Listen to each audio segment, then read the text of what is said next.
What is up, everybody? My name is Dakota Wolf, and welcome to episode 8 of Weathering the Storm. Now, I know technically the last video I made was episode 8. This is not a mistake. I guess calling that episode 8 was a mistake. To me, I just want to keep the longer form videos as episodes and the shorter videos as news updates, so I mistakenly called that episode 8. This is episode 8. That was a news update. Doesn't really matter. Just thought I would explain it in case someone saw that I made episode 8 twice. But anyways, hope everyone had a Merry Christmas and we'll have a Happy New Year. I'm recording this on New Year's Eve. Also, I guess kind of want to apologize for the lack of content or, just not as much as I would like to be putting out. I did address the head coaching hire briefly last week in about a 12-minute video. I'm definitely going to go more in depth on that. And I'm going to make up for a lot of, kind of lack of updates in this video. A very jam-packed video, a lot of news, and finally, just as of about 20-30 minutes ago, got the final head coaching confirmation. I guess not confirmation, but pretty much confirmation just came through. So we're going to get into that. We're going to get into all of the roster realignment news, a lot of news, but let's go ahead and get into it. And let's start with the head coaching hires. We'll go in order from when they were announced. And we're not going to go crazy in depth on how successful they were, or if I think it's too in depth on me giving my analysis of these coaches. I'm going to name them, give when they were announced, and their history and where they've coached / played before. Again, not going to go into even win-loss records or their schemes, play styles and the playbook and their coaching. I'm not going to go into all that. Without further ado, we'll start with Shannon Harris, head coach of the DC Defenders, the reigning UFL champions. He is re-signing with the DC Defenders, staying with his team. And as far as I'm aware, this is the only head coach that is returning to his team for the 2026 UFL season. And for good reason. Fan base seems to love him, and from everything that I can tell, he seems like a really good head coach. So this was announced on December 15th of this year, 2025. For a little bit of a background, even though I don't think it's necessary, I'll just go ahead and give it because I have it here. His football career, not as a coach, but just in general, I guess, began with Tennessee State as a quarterback. He quarterbacked Tennessee State from 2001 to 2002. After graduating and going undrafted in the NFL, he decided to come back to Tennessee State in 2003 as a graduate assistant. He would then move up to quarterback coach for Tennessee State in 2004, then laterally to tight ends coach in 2005, then to wide receivers coach for Tennessee State, and he stayed with that from 2006 to 2008. Still staying with Tennessee State as a quarterback coach in 2009, and that would wrap up this tenure with Tennessee State, as he would then move to Alabama State, also as a quarterback coach from 2010 to 2014. Then to Alcorn State as a wide receiver coach from 2015 to 2017. He would then leave Alcorn State to Tennessee State, again returning back home in 2018 as an offensive analyst. He would move up to offensive coordinator for Tennessee State from 2019 to 2020, and then would leave Tennessee State once again, also as an offensive coordinator for the 2021 season. He would move up to interim head coach for Virginia State in 2022, and then would make his entryway into the UFL/XFL in 2023 as the quarterback coach for the DC Defenders. He would remain in that position until 2024. In 2025, he would be named the head coach for the DC Defenders. He would also accept a position as an offensive coordinator for Tennessee State in 2025, which he is still currently, as far as I'm aware, still currently undergoing. So he's kind of doing these both simultaneously. Don't know what the news is on that, if he's going to keep doing that or if he's going to choose one or the other. Not really sure. Shouldn't be too big of a deal considering they're at during different points in the calendar. But yeah, that was Shannon Harris, and like I said before, everything I hear and everything I know, he seems like a great head coach, and the fan base is ecstatic that he is returning and is the only coach that is returning to his team in 2026 for the UFL. Next announcement we had came 2 days later on December 17th, 2025. That is Ted Ginn, either way, Ted Ginn Jr. for the Columbus Aviators, his alma mater being Ohio State, which would be the primary reason I assume that he was selected for this team specifically. He was a wide receiver for Ohio State from 2004 to 2006. He would be drafted 9th overall in the first round of the 2007 NFL Draft by the Miami Dolphins. He would play for the Miami Dolphins from 2007 to 2009, where he then signed with the San Francisco 49ers for the 2010 season. He would finish up his tenure with the 49ers in 2012, signing with the Carolina Panthers in 2013, then the Cardinals in 2014, then back with the Panthers in 2015 through 2016, then with the Saints in 2017 through 2019, then with the Bears in 2020, and now he is a head coach for the Columbus Aviators. So no prior coaching history for Ted Ginn Jr. Definitely a risky move, but honestly, I like it. It's exciting. We'll definitely bring fans in the stadium, but we'll see how he does in the coaching role.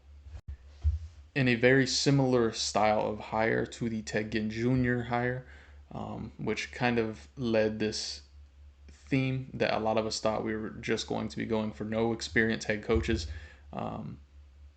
but players who had played prominently in these areas. That kind of didn't really turn out to be completely true. I'll get into that later, but AJ McCarron was announced as the Birmingham Stallions head coach on December 18th, just one day later. Most notably, he was quarterback for Alabama Crimson Tide from 2009 to 2013. He would be drafted in the 5th round of the 2014 NFL Draft by the Cincinnati Bengals.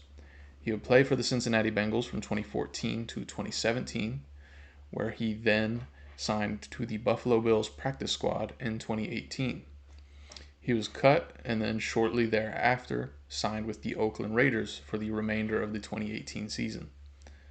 He then signed with the Houston Texans and remained on their roster from the 2019 season to the 2020 season. Then signed with the Atlanta Falcons in 2021. Then made his XFL/UFL debut with the St. Louis Battlehawks in 2023. And then signed again back in the NFL with the Cincinnati Bengals in 2023. And then back with the St. Louis Battlehawks in 2024. And he, of course, is now the head coach of the Birmingham Stallions. So much like Ted Ginn Jr., he has no coaching experience, at least that I am aware of, and certainly not any head coaching experience. And that brings us to the next and, if I may say so myself, the most important announcement of them all. Anthony Becht to the Orlando Storm, announced on December 23rd, just 5 days later after AJ McCarron's announcement. Anthony Becht started his football career as a tight end for the West Virginia Mountaineers in 1995, playing for them all the way until 1999. He was a first round pick for the New York Jets in the 2000 NFL Draft. He played for the New York Jets from 2000 to 2004 before signing with the Tampa Bay Buccaneers in 2005.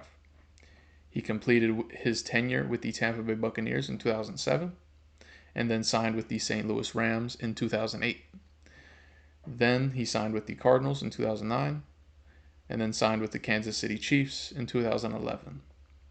His coaching debut came with the San Diego Fleet in the Alliance of American Football in 2019, and then he was announced as the head coach for the St. Louis Battlehawks in the 2023 season, and coached for them up until 2025, where he has now accepted the job as the head coach of the new Orlando Storm. Brings us to our next announcement, which is Ricky Proehl for the St. Louis Battlehawks. This was announced on December 29th. His football playing career began in Wake Forest as a wide receiver back in 1986, and he finished his career in Wake Forest in 1989. He was a third-round pick for the Arizona Cardinals in the 1990 NFL Draft, and most notably, in correlation to the St. Louis Battlehawks, he played for the St. Louis Rams from 1998 to 2002 and won a Super Bowl with them in 2000. He finished his career with the Indianapolis Colts, the great Indianapolis Colts, in 2006 and added another Super Bowl to his resume. Oh, how the times have changed and how the Colts have not even sniffed that success since then. I'm being a bit dramatic, but it's rough. Anyways, he started his coaching career as an offensive assistant with the Carolina Panthers in 2011 and finished that job in 2012, transitioning to a wide receivers coach for the same team in 2013, completing that role in 2016. He would not coach again, at least to my knowledge, until the 2023 season in the UFL/XFL as a wide receiver coach for the St. Louis Battlehawks. And now, of course, he has been named the head coach for the same team. The next announcement would come on December 30th for the Dallas Renegades, and that would be Rick Neuheisel. Rick Neuheisel's football career began in UCLA as a quarterback, and he played for them from 1980 to 1983. After graduating from UCLA, he would play quarterback for the San Antonio Gunslingers from 1984 to 1985.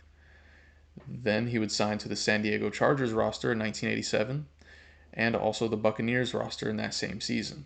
He actually began his coaching career back in '86 between his time with the Gunslingers and the Chargers, and that position was as a graduate assistant for UCLA. So after his NFL tenure with the Tampa Bay Buccaneers was over, he would accept a position as a quarterback coach for UCLA, and he maintained that position from 1988 to 1989.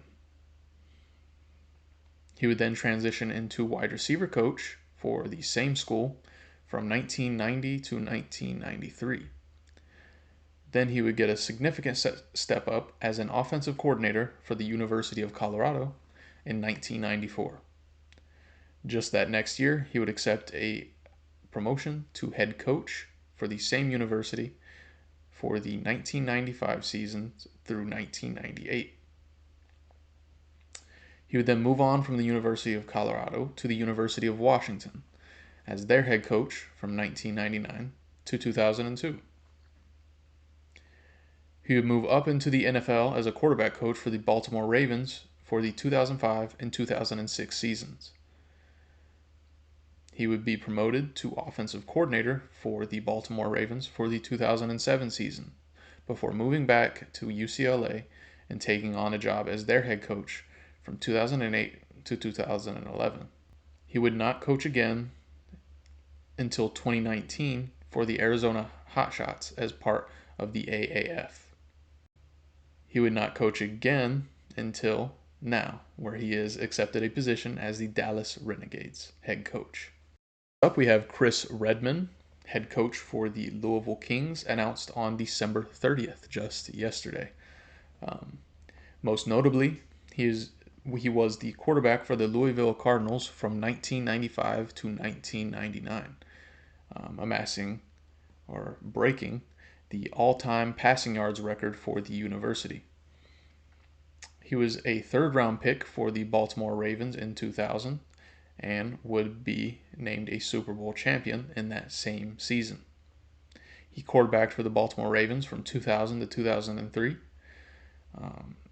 He would sign to the Patriots practice squad as their quarterback for the 2005 season, and then also for the Tennessee Titans practice squad in that same season. After his tenure with the NFL was over, well, not completely over, was over for this stint, he would sign with the Austin Wranglers in the Arena Football League as their quarterback for the 2007 season. He would then go back to the NFL and be the Atlanta Falcons quarterback from 2007 to 2011.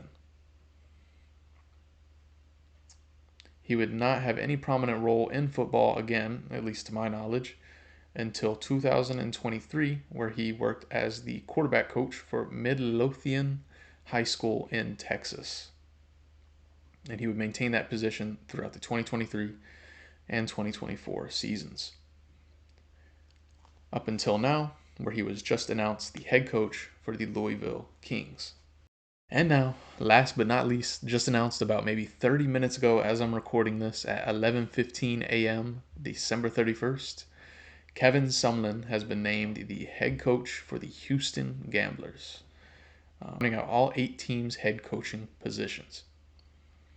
Kevin Sumlin began his football playing career as a linebacker for Purdue, and he played for them from 1983 to 1986.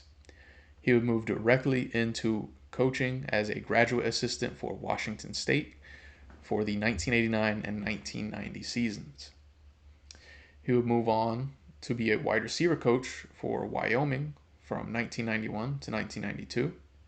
He would keep that same position for Minnesota from 1993 to 1996. And then he would move on to be a quarterback coach for Minnesota for the 1997 season. After the 1997 season, he would move on to be a wide receiver coach for Purdue from 1998 to 2000. And then he would move on to Texas A&M, where he was an assistant head coach and wide receiver coach for the 2001 season. And the 2002 season, he would keep those same positions and also add offensive coordinator to his responsibilities. He would move on to the University of Oklahoma in 2003 as a tight end and special teams coach. He would maintain those positions throughout the 2003, 2004, and 2005 seasons. After the 2005 season, he would be moved up to co-offensive coordinator and wide receiver coach for the same university and maintain those positions throughout the 2006 and 2007 seasons. He would then accept his first head coaching job for the University of Houston from 2008 to 2011, and then would go back to Texas A&M as a head coach from 2012 to 2017. After the 2017 season, he would move to Arizona, where he was their head coach from 2018 to 2020. He would re-enter the head coaching sphere in 2022 for the Houston Gamblers. After a one-year stint with the Houston Gamblers in 2022, he would move back to college coaching for the University of Maryland, where he acted as an assistant head coach, co-offensive coordinator, and tight ends coach from 2023 to 2024. And that brings us to present day, where he was just announced as the Houston Gamblers head coach once again. Now, if I'm going to just give some very brief thoughts, like I already kind of warned at the beginning of the episode, I'm not giving in-depth insight to any of this, and I'm not going to act like I have some secret knowledge about any of these guys or know in-depth about any of them. But if I'm going to give my initial impressions on just the overall decisions, I'm going to say I approve and I like them in general. Not saying that they're all going to work out, or even most of them are. But I like, in general, the ideas and the diversity of hires that have been made. You have a couple of coaches that are extremely fresh to coaching, only have experience as players. And then you have one returning coach to the UFL. I guess technically two. I guess even more technically 3, because one head coached here. Kevin Sumlin had coached here in 2022. But okay, 3 that have coached in the UFL/XFL previously, or USFL, and then you have coaches that just have a plethora of coaching experience, regardless of where it's at. So I think you have a nice diverse group of young coaches, older coaches, coaches with a ton of experience but not much playing experience, and then coaches with a ton of playing experience but really no coaching experience at all. I think there's a nice mix. It keeps things interesting. I think if you went too far in one way, you're way too inexperienced, and if you went way too far the other way, it's kind of too boring. They're not names that anybody recognized.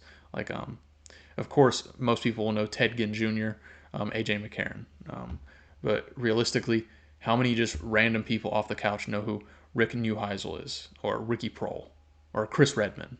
How many just random people know who these people are? Um, of course, that's no disrespect to them. They're just not as household of names as these other guys are. Um, and I'm sure in Louisville, Chris Redman is a very significant name, and in their specific areas of, like, if you're really into UCLA and you've known UCLA for a long time, I'm sure you know who Rick Neuheisel is. Um, but again, it's more niche, right? But I think that diversity is important, and I think they kind of nailed that. Um, if I were to give some of my favorites just based off of, you know, the stuff, the information I just spoke to you all, that's really all I know, honestly. Um, my personal favorites right now, I really like the Rick Neuheisel hire. It's a lot of experience, going all the way back to 1980 as a quarterback, and then as a coach back to 1988. Um, it's a lot of experience in a lot of different types of leagues. Easily the most experience in the entire UFL. So I really like that one. Of course, experience doesn't always mean success, but just going off of what we know, like, that's really that seems significant to me. Um, Chris Redman, AJ McCarron, and Ted Ginn Jr. all kind of fit this similar mold as, like, hometown hero types. AJ McCarron and Ted Ginn Jr. obviously much more recent, but all of them kind of gained most of their notoriety with their college football teams. So again, those, I think those are the riskiest moves. I can't guarantee, obviously, or even recommend that that I think these guys are going to succeed. But they certainly could. I mean, it's a home run swing, and they could fall flat on their face. They really could, or they could, you know, do something really special. But for all of them, this is certainly a big step. So we'll see if they're able to meet it. I do think they do get much more of a leg up in terms of fan excitement and, butts and seats. Shannon Harris is obviously, like that. It kind of feels cheating to say that's the most impressive hire. It's not a hire. He was already on the DC Defenders, but obviously, if I'm gonna rank, like if I were to power rank the coaches, which would be ridiculously stupid to do for me at this point in time, Shannon Harris would quite easily be at the top of the list. I don't like that's not really controversial. There's not much insight that needs to go into that. They just won the championship. He's returning. Um, and he's staying with his team that he's already been with. That's a huge advantage. They don't have to start from the ground up, and they kind of do in news that I'll get into later. But he has a leg up right off the bat. He has experience with this team specifically. Um, I don't think there's anything else to say. So then Anthony Becht, obviously not much of a huge connection to Florida. It's definitely not Orlando, but he has lived in Florida for quite a long time over in the Tampa Bay area, and he did play for Tampa Bay for about I think 2 or 3 years.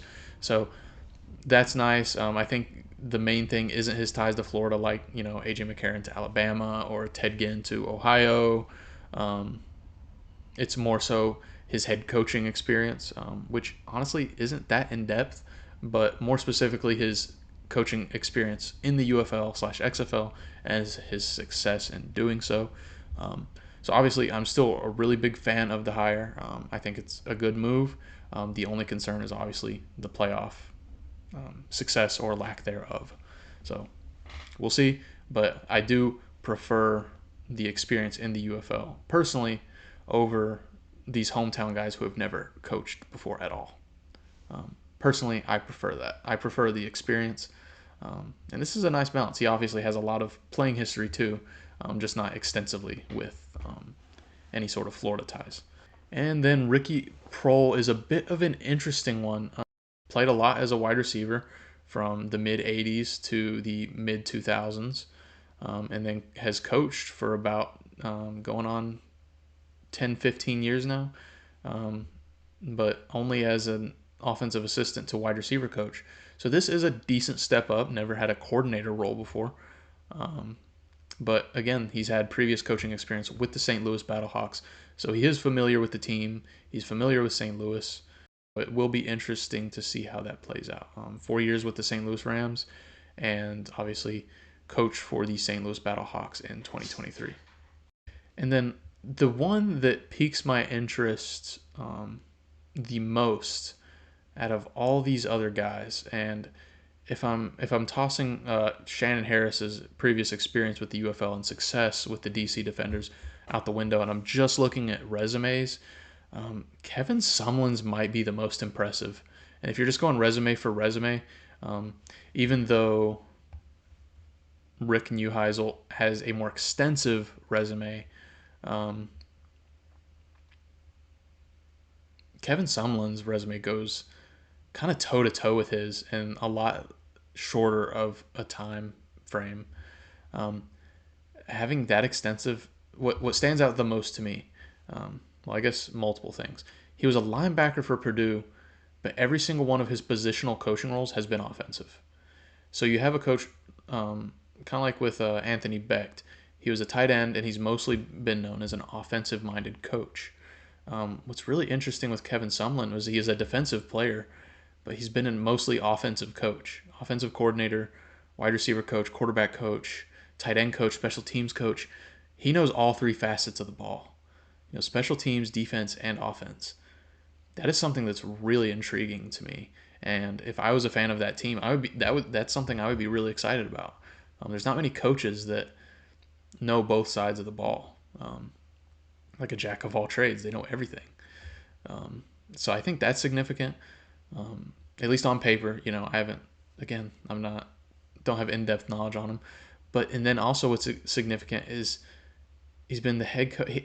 The amount of years in a row he was head coach for like prominent college programs, and just I guess his career path in general. So starting off as head coach for University of Houston, did that for 3 years, and then obviously what most would consider as a step up, going up to Texas A&M from 2012 to 2017, and then coaching for Arizona for 2 years from, or I guess 2018 through 2020, and then coaching for the Houston Gamblers back in 2022.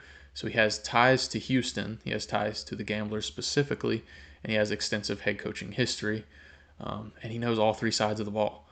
So, like that to me, the Houston Gamblers, that's a heavy hit, at least in my opinion. Now his record wasn't that great with the Houston Gamblers back in 22. Maybe that's the major concern. But just looking off of a resume, that seems like a home run to me. Yeah, I think Mike Rapoli and all of the UFL in general did a pretty good job getting these coaching hires.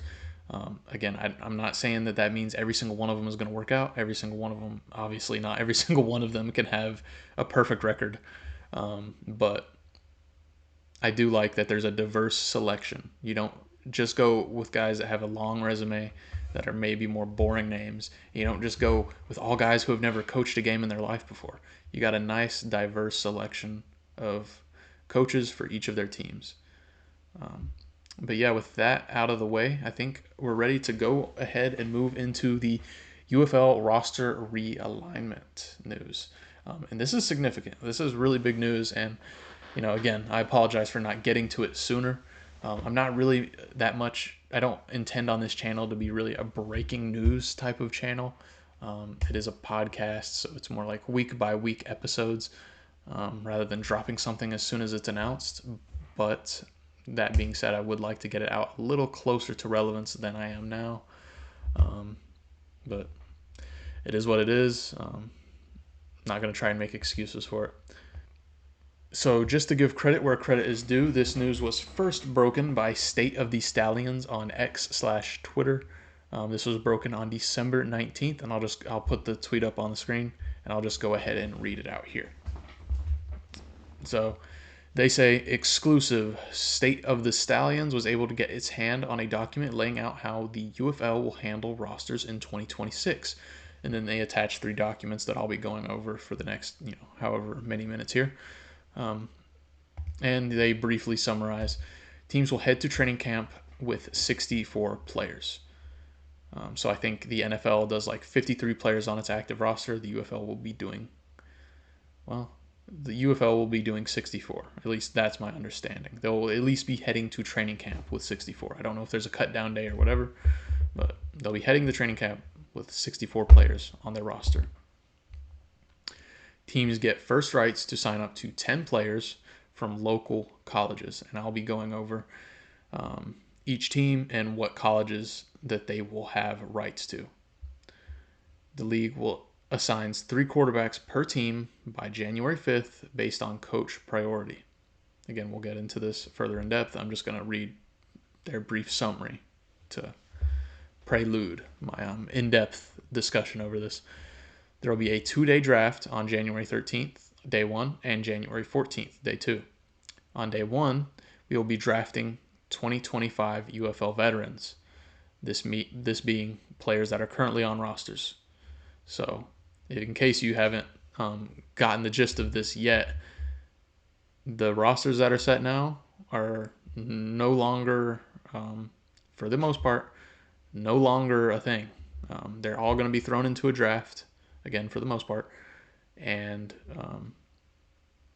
the teams will be drafting from them. So, when in my first couple episodes, I mentioned the thought of a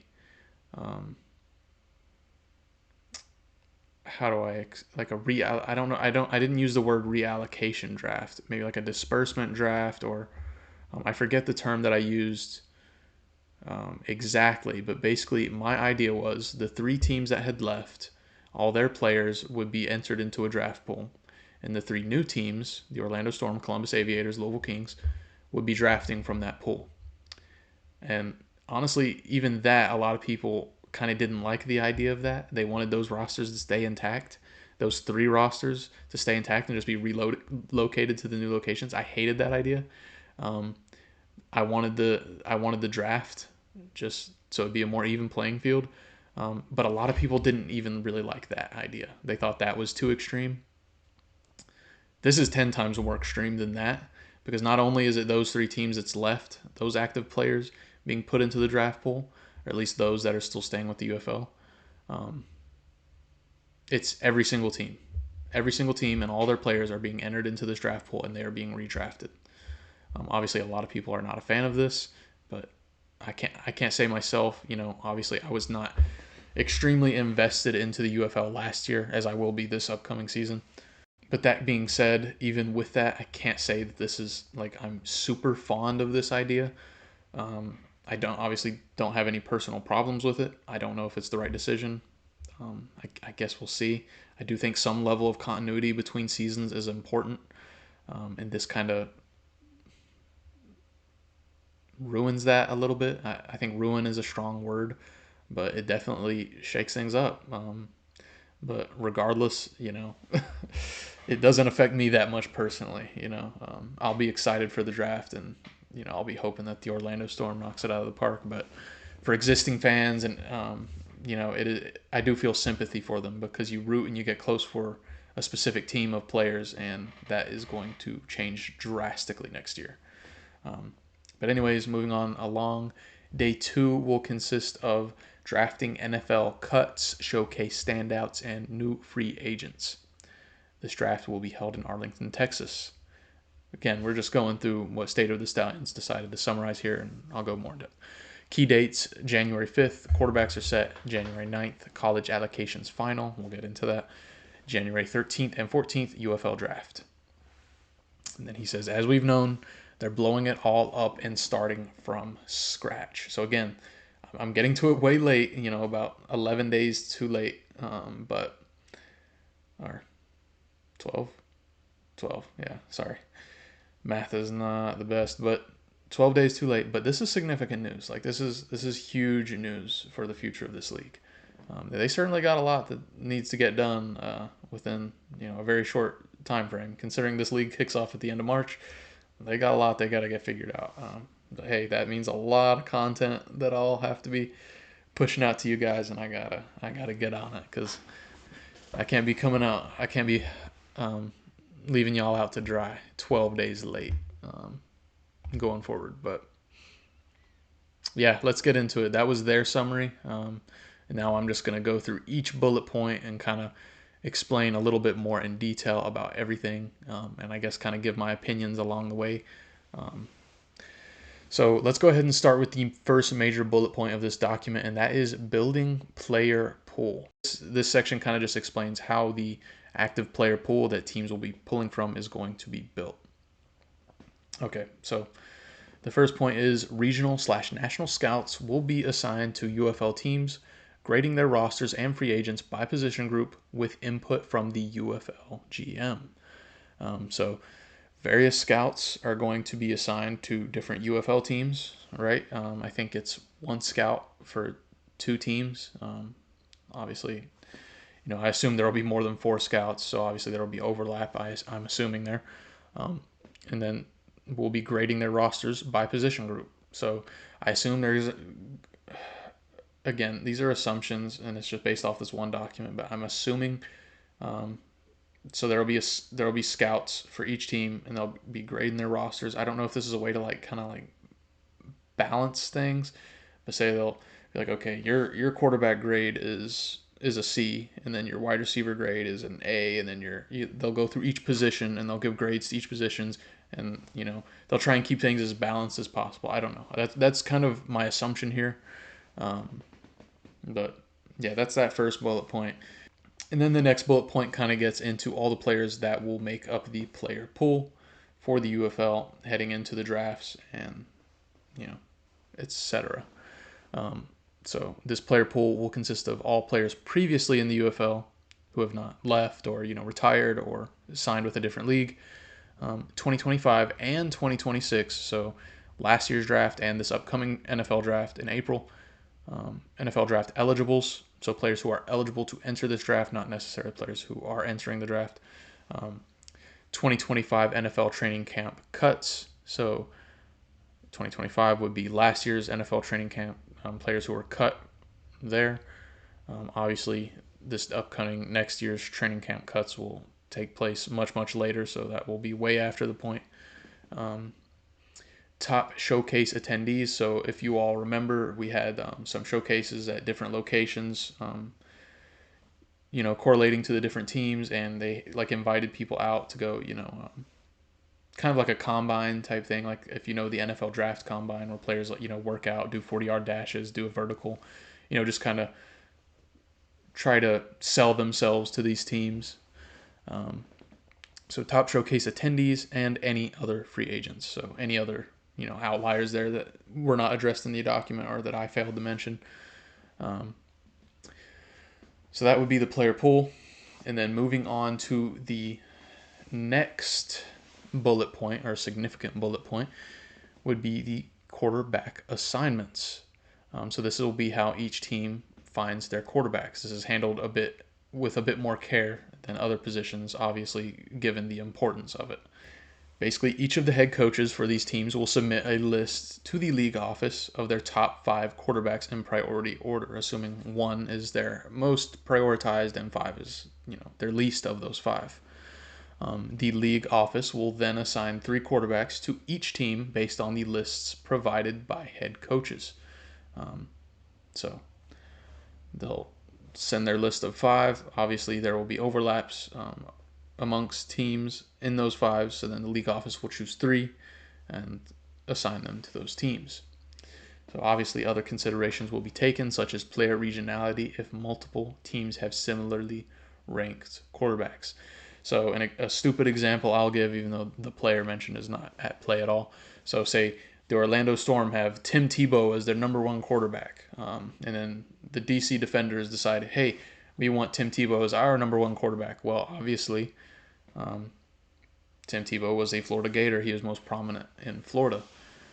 So the Orlando Storm would most likely get that tiebreaker if the league office was using common sense, and then he would go play for them, for the Orlando Storm, and that's how that would be decided. And these assignments will be finalized by January 5th. So as I'm recording this, just 5 days away. So that's very soon. So expect a video on that, upcoming really soon. about quarterbacks, and that's big news. Actually, that's really exciting news. Upcoming on January 5th. Uh, yeah, it just hit me how soon that is. But moving on, so that was quarterback assignments. Now we'll move on to the next significant bullet point here, and that is college allocation. Now, this to me, let me make sure. I mean, obviously the UFL draft, that one is huge. That's kind of the main point of this all, is that all of the rosters are being shaken up. But outside of that, I think the college allocation thing is probably the most significant part of all of this roster realignment. And let's get to it. A head coach may choose a maximum of 10 players from his allocated colleges. And these will be listed below, and I'll go through them and I'll have them up on the screen.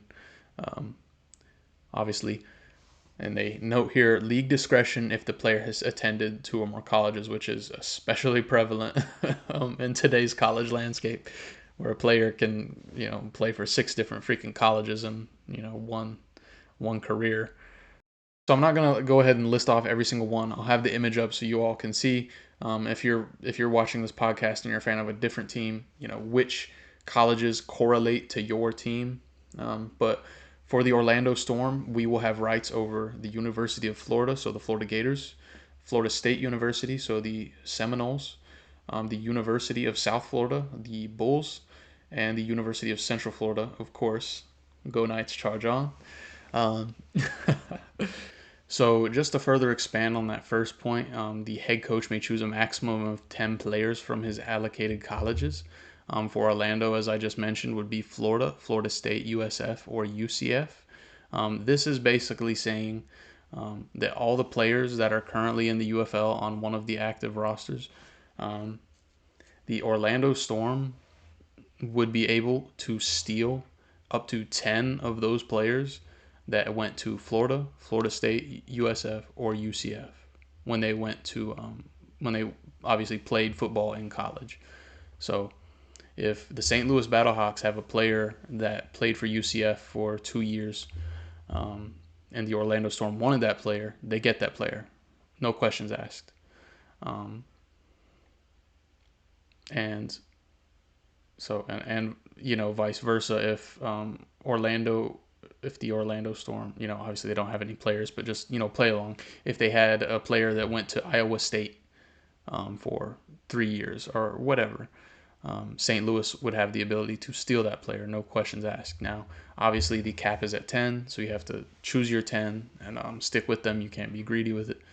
But yeah, that's how that will work, and that seems like a really interesting thing to me.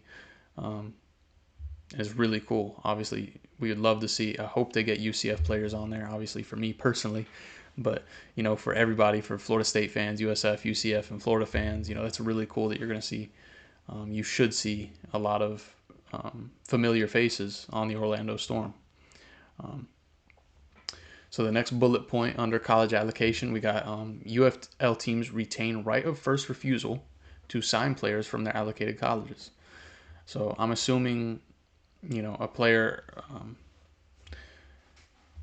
enters the UFL or whatever. The say a player that went to the University of Florida and played for the Florida Gators wants to sign with the St. Louis Battlehawks.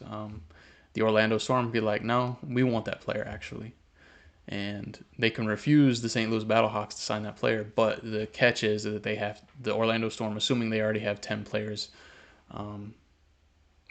selected under this. They would have to, I assume they would have to cut one of them. Again, not a whole lot of detail in this document, but that's just me trying to piece it together with the information that I have. So the final point here is that these allocations must be finalized on January 9th. Now, notably, this is before the draft. So again, more assumptions, just piecing it together. I'm assuming this maximum of 10 players, it can't be used on players that are in the draft, like newly drafted, like either UFL rookies or, at any point in this draft, you wouldn't be able to use these 10 selections. So like, it's not like the first pick in the draft and the St. Louis Battlehawks or whoever is selecting a player that went to Florida State. The Orlando Storm would be like, no, no, no. we get your first pick and we choose that. Like it's not. I don't. That's my understanding. That's not how it works. So this has to be done on January 9th, and the draft is obviously after that. So that shouldn't be how it works. But speaking of the draft, that'll be our next major point that we're getting into, and a really lengthy one at that, because this draft will be going over 2 days. And the first draft is described as the UFL Players Draft. So all players who finished the most recent UFL season and are on active roster plus injury reserve or whatever else will be entered into this draft and redrafted. It will be a snake style draft. So this is different from an NFL draft where, say, the worst team in the league gets the first pick of the first round, and then they get the 33rd pick of the entire draft, which would be the first pick of the second round, and so on. It's more like a typical fantasy football type of draft where, say, the Orlando Storm gets the first pick in the first round, they would get the last pick in the second round, and then the first pick in the third round. And then it would alternate back between the first pick and the eighth pick, the first pick and the eighth pick. Whereas if you had the fourth pick, then it would be the fourth pick, then the fifth pick, fourth pick, and the fifth pick, so on and so forth. I hope I'm explaining that. It is pretty self-explanatory, but in case you're not familiar with it, I hope I explain that well. This is a bit interesting, and I could be completely off the point, but the way I'm understanding the way this draft is going to work, it says here, snake style by position. Rotate the order for each position group. Obviously, and then no maximum or minimum must be drafted for any position group. So from what I understand, it's snake style, but there's going to be a separate draft for each position. So all the players from the offensive line will be entered into a pool. All the teams will start drafting offensive linemen exclusively. You can only draft offensive linemen, and we'll do that in a snake-style draft. And then we'll move on to running backs and tight ends. And then that your snake-style position, say you were first in the first round on the first draft, then I would assume you'd move to eighth or second. Like however they would decide to move it, you would swap positions one way or another for that next draft, and then you'd move again and then move again. So then it would be a wide receiver draft, and then a offensive front seven draft. So defensive line, linebackers, and then DB draft. So corners and safeties, and then just an open draft, I guess, for the rest of your positions. That's how they have it laid out here. So, like I said, offensive line draft, running back / tight end draft, a wide receiver draft, a defensive front seven draft, a DB draft, and then an open draft, which I assume all players will be entered into. So it's not like an NFL draft where you have the first pick and you could choose any player from a kicker to a quarterback. It's position by position. So separate drafts for each position. That's my understanding. I could be dead wrong. Leave me a rude comment if I am, but please don't actually. Tell me if I'm wrong in the comments. Don't be rude. But that's my understanding, at least how it's typed up here. So then the second draft, which would be on January 14th, would be a free agents draft. The following players who are not under contract in another league may be drafted. So players who were eligible for last year's NFL draft, the 2025 draft, players who were cut from training camp during last year's training camp cut down day in 2025. I'm saying last year's, but it's really like this season that's about to conclude for the NFL. So this year, technically calendar year, since it's December 31st. You get what I mean. And then players that are eligible for the 2026 NFL draft, which I believe is usually in April. And then, like I mentioned earlier, showcase attendees, players who tried out and made a good impression in their little like combine type things they held earlier this year. And then other approved free agents that were not covered in any of these categories. This will also be a snake style draft, and the exact same format that I just mentioned for the other one that I kind of poorly explained. So it's a snake style draft again, and we go by position group. So starting with offensive line, then running back / tight ends, then wide receivers, then defensive front seven, then DBs, and then an open draft for all positions. So the UFL teams must draft 64 total players to their active roster. This 64 total players includes the 3 assigned quarterbacks from earlier and the maximum of 10 college allocations from earlier. So really, you will be these teams must draft 51 players. Again, if I'm getting that right, you'll be drafting 51 players, and then the other 13 players that would already have been on your roster. We'll add that up to 64 total, I'm assuming. UFL teams may sign free agents following the draft to fill out the 64 player training camp roster. If for whatever reason the players they drafted just don't show up, or that doesn't work out, then they can just sign free agents afterwards. And yeah, that concludes all of the information that we have to this point. So yeah, guys, obviously a lot of big news. This is probably my lengthiest video yet, and for good reason, just to cover a lot of really important news for the UFL. And we're really starting to get into this ramp up period where I can start pushing out this content like crazy. Because just to recap, we got all the head coaching hires in for all 8 teams.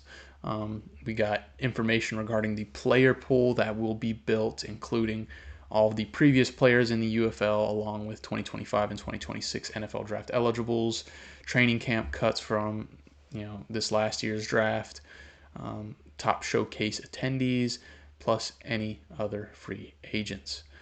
Teams will be required to submit their top 5 quarterbacks by January 5th. And then the league office will be assigning 3 quarterbacks to each team by that date. College allocations have been set for each team, and teams will be allowed to choose a maximum of 10 players from these allocated colleges. So again, for your Orlando Storm, that will be Florida, Florida State, the University of South Florida, and the University of Central Florida. And these college allocations must be finalized by January 9th, another significant date to remember. The UFL draft will be divided into 2 separate days for 2 separate drafts, even though there are much more smaller drafts within these 2 drafts, but 2 significant draft days being January 13th and January 14th. The UFL Players Draft on January 13th will cover all players previously on active rosters for UFL's 2025 season who have not left or signed with a different league. On day 2, January 14th, we'll have a free agents draft. This will cover the players who are eligible for the 2025 NFL draft, 2025 NFL training camp cuts, 2026 NFL draft eligibles coming up in April, and showcase attendees and other approved free agents.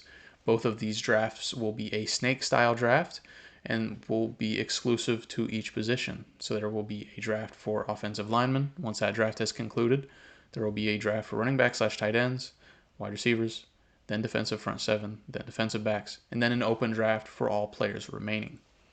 UFL teams must draft a total of 64 players, and they may sign free agents afterwards if, for whatever reason, they were not able to meet that 64 player count by training camp day, or whatever significant day that is.